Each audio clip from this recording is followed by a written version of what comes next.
ভুটভুটি এবং বাইকের মুখোমুখি সংঘর্ষে মৃত এক, গুরুতর জখম একজন। রবিবার দুর্ঘটনাটি ঘটেছে উত্তর দিনাজপুর জেলার গোয়ালপুকুরের কাশিবাড়ি এলাকায়। জানা গিয়েছে মৃতের নাম গোপাল সরকার। তার বাড়ি গোয়ালপুকুর থানার পামল এলাকায়।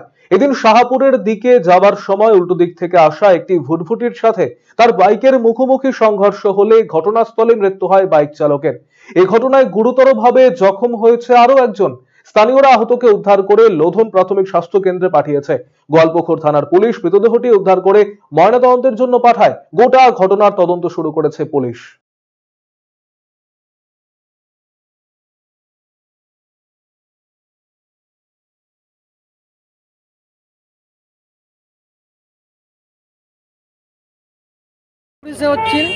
এরা গদা হাঁটতে যাচ্ছিল, মতলব ভটভটি কেন আপনার লাইনও ঠিক ছিল। ইয়ারা কেমনে যায় কাতান স্পিড হচ্ছিল মোটরসাইকেল যায় একদম পুরা সে মারে একদম দিনে দিনে এপার চলুন পশ্চিম পার লিকটার ও শোয়ার বাদ একজন যেটা লোক মারা গেল ওয়ার উপর দিয়ে ভটভটির চাকা দুটা চুরিয়ে